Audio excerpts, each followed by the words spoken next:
Special music's in the air and Santa's at the mall. What do the little bears think of it all? Just bear with it. I'm just gonna start over. Special music's in the air and Santa's at the mall. What do the little bears think of it all? I'm trying to do this poem without sounding sarcastic, but I feel sarcastic. So let's get to the show.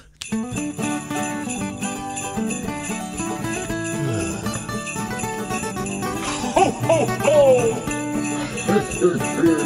Welcome back to Deep in Bear Country, a Berenstain Bearcast. I am your host, Phil Gonzalez, and this week we're doing something I've rarely done. Maybe I've never done. I don't think I've ever actually done this before. First of all, this is the first episode of our special holiday season. By holiday, I mean Christmas, because Hanukkah doesn't even start until Christmas night. Isn't that crazy? Like, Hanukkah starts on the 25th. There's like a whole build up till Christmas, and then we get Hanukkah. It's what a delightful holiday. And then like almost at the tail end of Hanukkah is New Year's, and you just keep on rolling. You just keep on rolling. Holiday spirit just pumping through us. This is Christmas time, and I was gonna wear a Santaman hat, but I couldn't find it. Went downstairs. The only thing I could find is literally my Santaman. So I put him back there just so everyone knows it's Christmas time. Christmas time! But we're doing something unusual this week. We're doing something special. I do not believe it's something that's crossed my mind to do. Now, I have a lot of new listeners, viewers, a lot of new people because of YouTube. So these are people who missed the first, 8 years of my show about.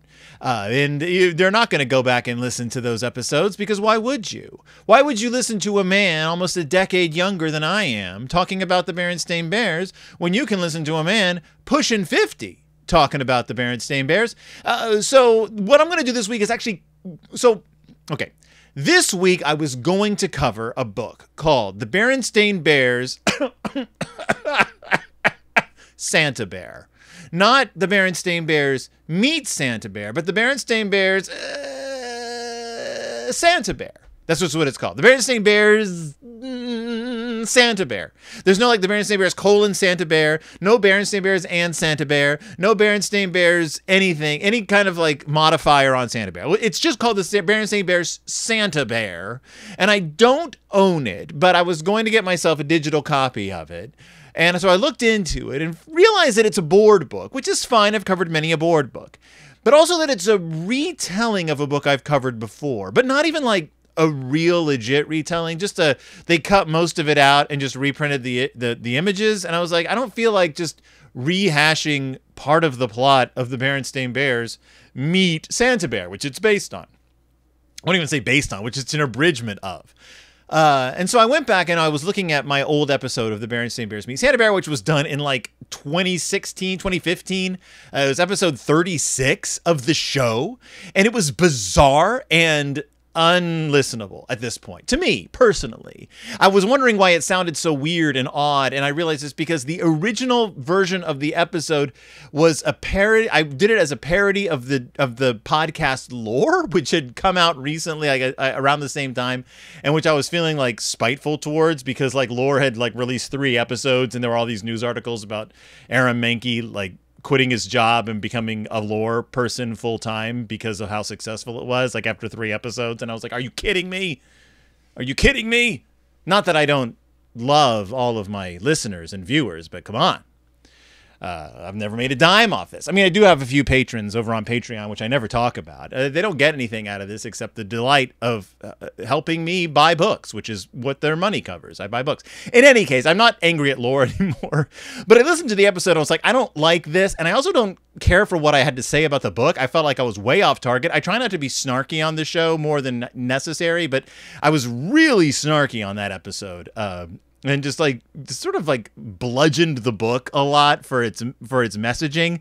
And I think I was just in a weird place at that point in my life, a little more negative than I am now. I have a lot more Berenstain Bears books under my belt. So I'm going to look at this week. We are going to look at, The Berenstain Bears Meet Santa Bear again. This is the first time I've ever taken a full-length look at a book I've already covered. And for those of you listening at home and watching on YouTube, my question for you is, Do you want me to do more of this? Should I go back now and revisit some of my early books? Maybe the ones that had really short episodes. Maybe now that I have almost a decade of this under my belt, maybe I have a different perspective on them. I don't know. Let me know in the comments, I guess, or write to me at berenstainbearcast@gmail.com. Otherwise, the Berenstain Bears meet Santa Bear. Now, you might know this under a different cover. The cover that's available now under the Berenstain Bears Classics, Stan and Jan Berenstain, has a cover that it was not originally released under. So if you own this book from a different time, you might have the original cover, which is the classic illustration of Sister Bear standing at Santa Bear's feet, and he's holding out his arms to welcome her onto his lap. Honestly, do not know why they changed this cover. The original cover, from the lettering to the colors to everything, is the delight. It's a great, just look at the world of the Santa Bear. The new cover is more in also in a different art style. It's a later art style for the bears. Santa looks like he's got something up his sleeve, and I don't know. It's not. I don't care for the new cover very much. Again, don't know why they changed it. Maybe the marketers or somebody told them this cover will sell better. But much prefer the original cover of the Berenstain Bears Meet Santa Bear. So why, and wherefore? Why am I looking at this book again? Don't worry, everyone. I'm not going to give you a complete history of Santa Claus. Did that last year. Remember, it's related to the Dutch. Traditions bounce back and forth as immigration went back and forth across the sea, as people talk to each other. The history of Santa Claus is one of the most complex, confusing, mythological things in the history of the world, powered by consumerism and the switch of New York from a Dutch colony into a British colony, and the traditions overlapping, and then New York becoming like the commerce center of the United States, yada, yada, yada. In any case, not covering that. We're just taking a look at the Berenstain Bears Meet Santa Bear and how it's gone from being a book I reviled almost 10 years ago to a book that I think is actually a great representation of the Berenstain Bears, and also the Santa concept that we've all shaken hands and agreed is a thing. So let's take a look at the Berenstain Bears Meet Santa Bear from 1980 something. I don't know. I didn't look. I'll take a look when I look at the book. Where is it? Oh, here it is. So I read to you the poem at the beginning. Special music's in the air. Don't know why that's the first line. It's not an important part of the story. And Santa's at the mall, and he sure is. Remember malls, kids? Remember malls? Remember going to the mall? Remember the mall at Christmas time? Everyone acts like there's no malls anymore. Spoilers, there's still a lot of malls in the world. There's still a whole lot of malls. There's a bunch of really successful malls. I mean, I'm from the Twin Cities. I'm from Minneapolis. The Twin Cities area is the birthplace of the mall. So, we have a bit of a bias here, but there's a lot of malls. The Mall of America is still amazing. Still amazing. Still amazing. Remember malls? You can go to them around Christmas time, and there's usually a Santaman sitting there, and you can talk to him. I mean, you can sit on his lap and ask for gifts. You can't just, if you try to talk to him, they'll hurry you along.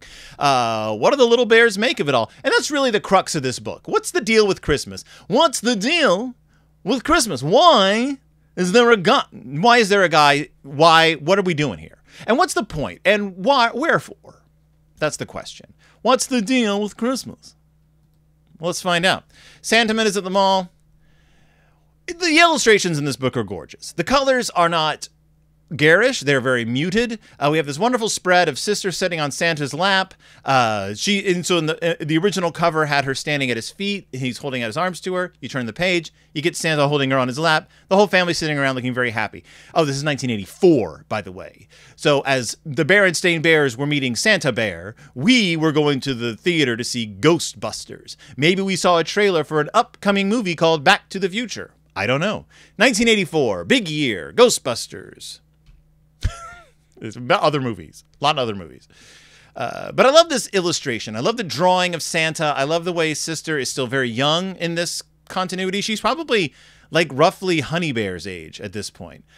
She's gazing up at Santa with her wide eyes, a look of awe, a look of concern on her face. That's what this book deals with, is Sister's concern, the nature of Santa, the nature of Christmas.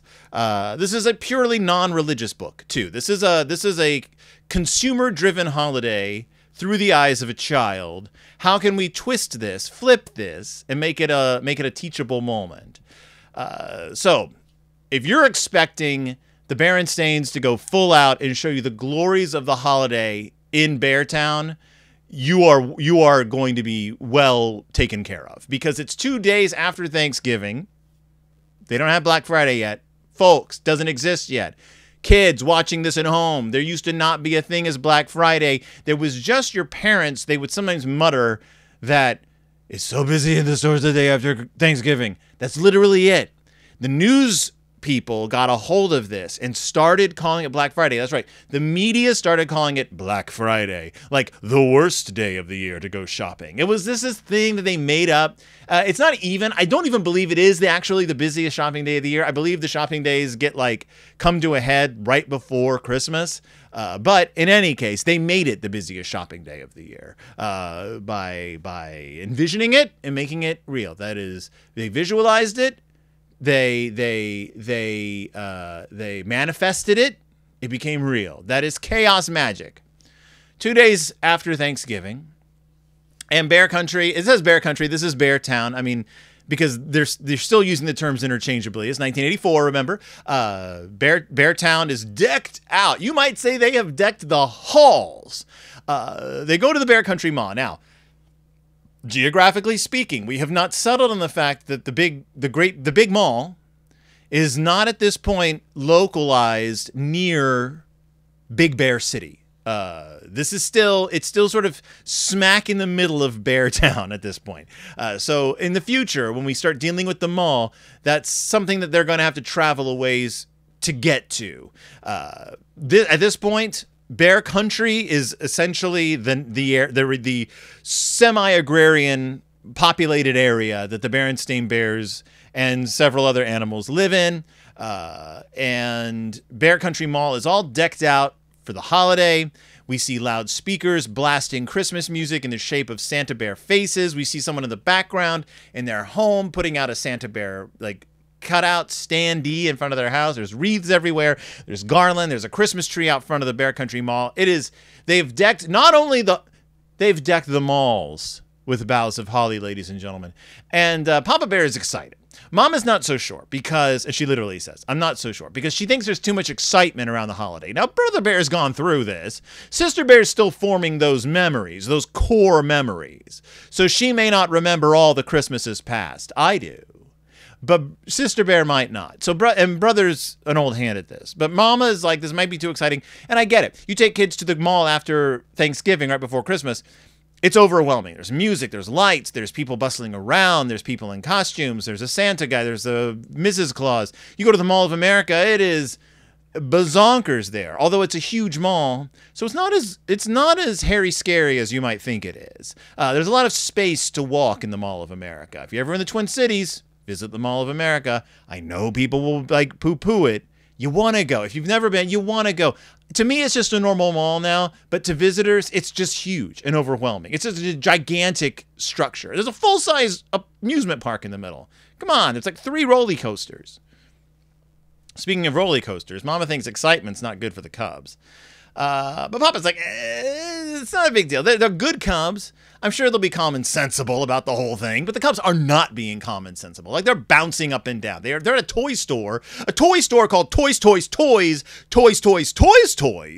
which is a great name. There's a hardware store called Hardware. There's a gift store called Gifts.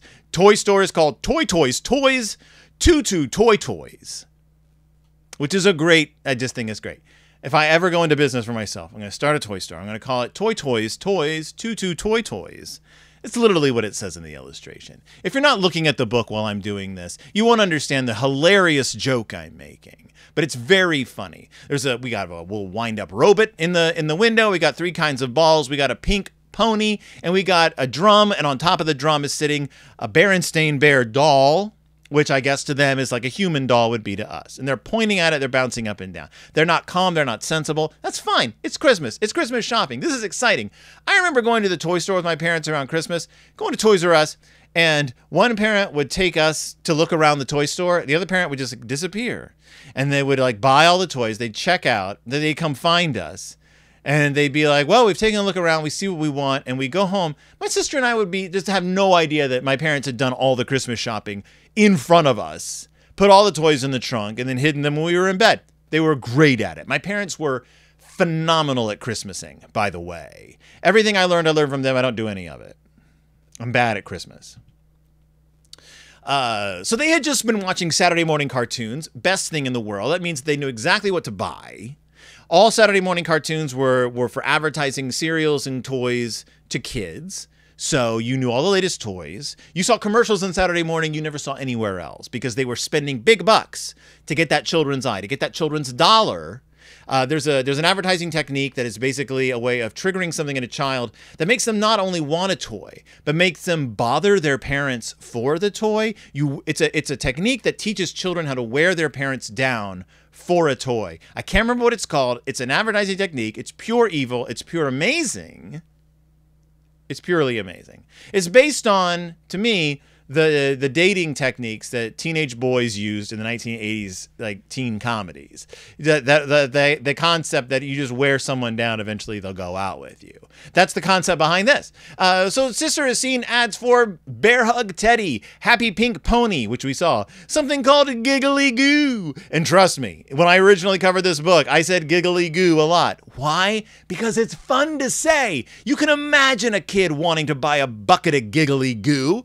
Because it's a fun thing to say. What is it? Silly putty? I don't know. Is it like Hordak slime? I don't know. It can't be like Floam. Didn't exist yet. Gack Splat? Not a thing at this point. Let's just say the Berenstains might have invented Nickelodeon products before there were Nickelodeon products, except Giggly Goo, brown, shaped like a boy, shaped like a man, but Giggly Goo. Sister wants that Giggly Goo. She wants a clown face mobile kit. She wants Giggly Goo. It's a strange substance that you can make into all sorts of funny shapes. I think we call that, in the real world, clay. I think it's just called clay. And Brother wants a robot that can stand on its head. That's the robot we saw in the window. And he also wants a dinosaur molding kit, which looks complicated. It's got a mold that's upside down. It's got like a pitcher or something, like a little scoop that has, I guess, like rubber, like liquid rubber or liquid plastic or something in it. You pour it into the mold. You make yourself a dinosaur. You're not going to make the dinosaur they show on the box because the dinosaur on the box has like spindly legs. It's just going to fall apart when you try to take it out of the mold. The dinosaur you're going to make is going to have a flat base with like legs molded onto the contour of the body. Brother's going to be disappointed, but the making it is half the fun. In any case, what we see here is that Sister and Brother have a good idea of what they want for Christmas. Then they see a sign. Santa Bear is coming soon. Brother gets excited and Sister gets excited. And Sister's like, I want to meet Santa Bear. Can I come see him when he shows up? And Mama's like, she looks at Papa and she's like, common sensible, huh? And I think it's not fair. I think it's unfair of Mama to like roll her eyes at a child getting excited about things. Like, to me, that's the whole point of this. But I get it also. She's tired. She's a tired Mama. So Sister starts making a list. Here's a few of the things on her list. Dear Santa Bear, this is my Christmas list. Bear Hug Teddy, Happy Pink Pony, Clown Mobile. Then she scratches out Mobile. She spells it correctly. Mobile. Giggly Goo, a red ball, bubble pipe, gumball machine, dollhouse furniture, new doll clothes, electric toy washing machine, comb and brush set, birthstone ring, pink mittens, ice skates. It keeps going. A locket, storybooks, coloring books, crayons, paints, paint pad, clay, bunny puppet, froggy puppet, teddy cart bike, pogo stick, roller skates, tiddlywinks, puzzles, tricks. Super long list.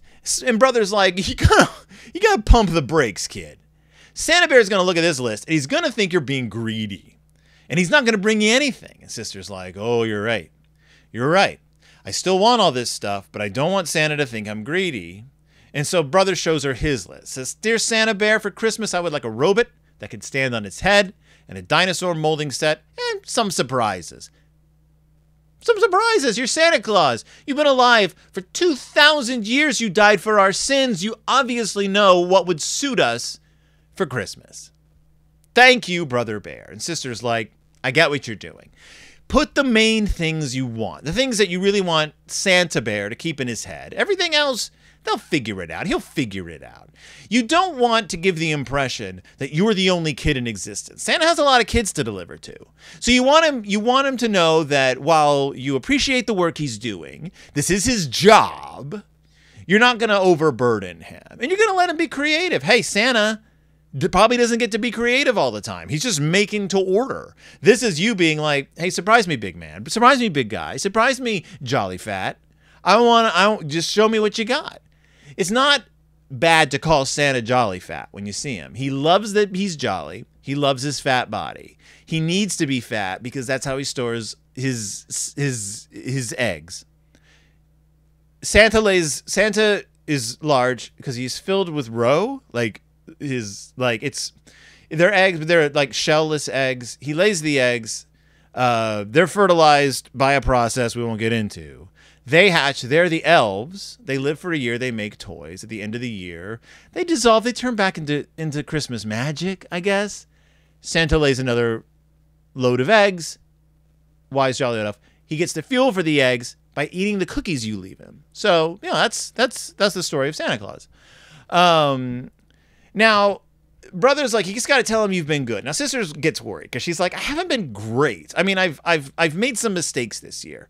I participated in a book called The Berenstain Bears and the Truth. I participated in a book called The Berenstain Bears in the Messy Room. And I'm not joking when I say this. I participated in a book called The Berenstain Bears Get in a Fight. We actually get flashbacks to those books. And I love it when the books acknowledge his continuity. I love it when the books show you stuff that happened in the past. And I love it when they don't just cut and paste illustrations. These are new illustrations of those events. So we see brother and sister fighting from Get in a Fight. We see brother and sister making up the story of the strange bird and the Berenstain Bears tell the truth. And we see sister painting on the floor and getting paint all over the floor and the Berenstain Bears in the messy room. And mama being furious. Remember, it's our favorite mama moment. I have to cover that book. Maybe I'll cover that book again. Messy Room is great because it's the only book where you see mama absolutely lose her mind at the Cubs. Like, absolutely explode at them in anger. And we don't see it that often. And we don't see that much in children's books anymore. But sometimes when you're a parent, you just lose your business at your kids. Now, mom is like, don't worry about those things. Every kid makes mistakes. Santa Bear doesn't want you to be perfect. He just wants you to be good. Now let's get ready because tomorrow we're gonna go see the Santa Bear, okay? And she's like, well, what about you guys? What about your list? And they're like, don't worry about it. Santa doesn't bring stuff to grown-ups. That's the price you pay for living. You lose the link to the magic. You lose the tie to Santaman. So brother's like, look, we have to buy stuff for mama and papa. Santa doesn't do it. That's our job. It's one of those things you got to do to be a good kid. So they pool their money. Sister rewrites her list. The next day they go to the mall and they stand in line behind all these other kids. And sister starts sweating it. She starts worrying what it's going to be like on Santa's lap. Now, the Santa is contained within a small kiosk. You go through a door into the kiosk. You have you engage in your exchange of thoughts and ideas. Santa agrees or doesn't agree with you. You go on your way. It's sister's turn. She gets up on his lap, as we saw on the cover of the book. He's like, very nice to see you. Tell me, my dear, have you been good this year? And she says what I think is the perfect response that sister could have. Which she says, well, I haven't been perfect, but I have been good. And I think that's a great message from this book. Kids, nobody is perfect. You might even say that Po Body is nerfect. Nobody's perfect. It's not about how perfect you are. It's not about never making mistakes. It's not about never doing the wrong thing. It's about intention. It's about making up for your mistakes. It's about acknowledging you've made a mistake. And that's what Mama and Papa wanted sister to learn through this process. They've taught her, you don't want to let your desires get ahead of your actions. Sister was putting her desires first. She was saying, here's a long list of things I want. And brother helped her put the brakes on and said, look, you got to pare this down to the things you really want, the necessities in your heart. The real thing is about acknowledging the fact that you had a year. You had quite a year. And what Santa is asking you to do is sit and reflect on the actions you've taken throughout this year. What have you done right? What have you done wrong? He phrases it, have you been good? But it's not really about have you been good. It's about what have your intentions been, child. Now, kids think in black and white, so it's hard for them. But you can sit down with them and say, look, you made some mistakes. Yeah, you got grounded quite a few times. Or like, remember that time you yelled at mommy? Or remember that time like daddy had to like go up to your room and make you come down because you didn't want to go to the store with us? Remember the time you yelled? Remember the time you hit your brother or you hit your sister? Remember the time you called your friend a bad name because you were mad at them? Yeah, you did some stuff this year. However, what do you think about that? Well, if you acknowledge that that was wrong, the wrong thing to do, that's a big step. Also, what good things have you done this year? Well, I helped you out in the kitchen. I did my chores when asked about 1,000 times. I got myself dressed in the mornings without always being asked. I did well in school. I didn't get A's on everything, but I tried my hardest. I helped out my friends. I apologized for calling my friend a name. Those are all the good things I did, and a lot of other things. You can pretty much say that when you weren't doing something specifically bad, pretty much everything you were doing was good. So the good outweighs the bad, kid. You're a good person. That's the whole point of this. Like, you haven't been perfect, but you've been good. And Santa gives her a coloring book, and she goes away. The coloring book, it just says Santa Bear coloring book. It's got Santa in his sleigh being pulled by reindeer. We love it. We love to see it. I do. When I was a kid, I loved a coloring book. I didn't like to color, but I loved a coloring book. The smell, the feel in your hands, the glossy cover, the sandy pages. Loved a coloring book. So she gets this coloring book, a free coloring book, an unexpected coloring book. And that's what happened. It wasn't Macy's. What was the store that Rudolph the Red-Nosed Reindeer was created for? Don't remember. J.C. Penney, something like that. Started out as a coloring book. You gave your kids, Santa would hand out a coloring book. It was sort of advertised for the store as well. So after they meet Santa Bear, brother pulls sister aside. It's like, we got to get gifts for Mama and Papa. These are great gifts. Listen to this. Sister gets a new fur brush for Papa and a new pin cushion for Mama. Brother buys Mama a box of her favorite breakfast tea. And for Papa, a handy pocket calculator, which, that's a pretty hefty purchase for a kid back in the day. And as they leave the store, they pass a scraggly, skinny Santa with a big iron pot and a sign that says help the needy, ringing a bell. And the sister's like, whoa, whoa, whoa, whoa, whoa. What is going on? And Papa's like, oh, that's one of Santa's helpers. He collects money for the needy. For birds who need seed, squirrels who didn't put aside enough for the winter. Interesting that Papa equates the needy with other species. Papa, the speciesism cannot stand. We'll have to take care of it in a book in the future, won't we? Won't we? Sister Bear throws her change into the pot. The bear does not look pleased that she gave money to him. This guy's been standing out in the cold all day, ringing his bell. He doesn't want to be there. He might work for a shifty company. We don't know. It's best to give... Never mind. I'm not going to go into my Salvation Army rant because I don't have to deal with them anymore. That night, finally, days and weeks of preparation. It's Christmas Eve. Papa's adjusting the wreath on the door, and Sister's like, I've been thinking about Santa Bear. He has a really hard job. How does he manage to visit every single cub in one night? Where does he get the gifts? How do the reindeers fly? How can the sleigh land if it doesn't snow? That's a big one. I've never even thought about. There's no snow. How's this? What good's a sleigh? How can Santa come down our skinny little chimney? He's a big fat guy. And I love the drawing of the bear's treehouse. Papa's hanging the wreath. Sister's asking a question. Perfect illustration of the Berenstain Bears. Sister holding her arms out in like, what is going on? Like, how? Aunt, please answer my question. Papa patiently listening to her. In the foreground, we see birds decorating their nests for the holiday. We see a squirrel hanging a wreath on the tree. Gorgeous drawing. I love the Berenstain's drawings of things like this. These picturesque scenes. I would buy a poster of this. I'd wear it on a shirt. And Papa's like, look, I guess the answer is that Christmas is such a special time that very special, almost magical things can happen. And the most magical thing of all is Santa Bear. He's the best job in the world because the joy of giving is what Christmas is all about. And Sister's like, all right, I suppose that Santa could skip the chimney and come in the front door. And Papa's like, yeah, probably. And they go in, it clouds over, and instead of stars, there's snowflakes. And Sister's like, well, that'll help with the sleigh. And I just want to say, this is a lovely illustration. This is a good book. Like, what a great message. Papa's just being like, you know what? It's just magic. It's magical time of year. Like, look around you. This is great. But really, it's about giving to other people. It's about like giving, because that's the joy of Christmas, the joy of giving. And look how beautiful the weather is. And they all go inside. The next day, the kids get a bunch of toys. What fun, what excitement, what shouting. Papa and Mama are excited for their tea and their brushes. Thoughtful, lovely gifts. And it says it was a very special moment. Sister knew right then and there that Papa was right. Santa Bear did have the best job in the whole world, because joy of giving, the joy of giving, was what Christmas was all about. And that's the Berenstain Bears Meet Santa Bear. Now, in my previous episode,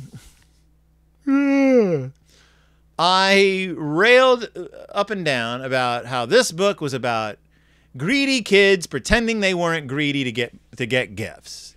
Sister hiding her shame. And I just want to say that Phil was the cynical Phil. This is new Phil. This is Phil who's read the Mike Berenstain Gifts of the Spirit series and has seen has learned from his past mistakes about what Bear Country is about. Bear Country is about, again, acting, not feeling. I mean, feeling is important, but your feelings only go so far if you don't take action on them. It's one thing to love the Christmas season. It's another thing to remember that you need to get gifts to your family. It's one thing to feel like a good person, but it's another thing to realize you are a good person. Like, you have to realize to take account of your mistakes, tally up your good things, and reflect on the year. That's what Santaman is asking you to do. Santa Bear wants you to sit down and go, what have I done this year? So my question for you, dear listeners, there's no activities at the end of this book, but there are questions from Phil. So my question for you listeners, whether or not you celebrate Christmas, at the end of the year, as you're reflecting on yourself, on the year you had, what mistakes have you made this year that you acknowledge and that you've moved on from, or that you've corrected? What wonderful things have you done this year? What beautiful things have you done? What people's lives have you touched? Who here is happy that you're still around? You know what? I bet it's a lot more people than you think when you sit down and think about it. I bet there's a lot more people out there who are very happy that you are still kicking it on this here planet Earth. Who do you miss? Who's missing from your life that you wish was still around? And what can you do to honor their memories? The end of the year is a great time to pause and reflect. It's dark outside, so we don't have light to read by, but we do have the starlight to think by. So this year, as you're buying your gifts, think about who's good in your life. Because in a way, I think if you're listening to my show, if you're interested at all in these books, you're probably a good person. At least, I don't know, 75% of the way. So think about how good you are this holiday season, this Christmas. And that's it. That's all I have to say. I was wrong about this book. I really like this book. 2024 Phil has seen some stuff, been through some business, and doesn't have a cynical bone for this series in his body. So 3 cheers to Santa Bear. You can buy this as a digital book. You can buy it as a physical book. It's still out there. I would buy this one. The board book is short. You don't have to worry about it. You don't have to worry about it. Just buy this book. Read it to your kids. It's a good one. If you celebrate the Christmas, celebrate it with Santa Bear. And thank you so much for listening. I'll be back with more Berenstain Bears. We got some more Christmas stuff to talk about. Got some more recipes we're making. Fill you in. If you've only ever seen this show on YouTube, listen to my past episodes. They're out there on Spotify and stuff. Give it a listen. iTunes, or however people listen to podcasts these days. Also, you can check out some stuff from my other shows. You can watch our videos from It's Del Toro Time. We got some fun, like Phil and Willow talking about movies, short stories.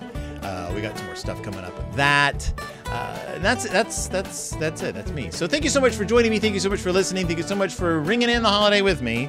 And I'll see you all next time, deep in Bear Country.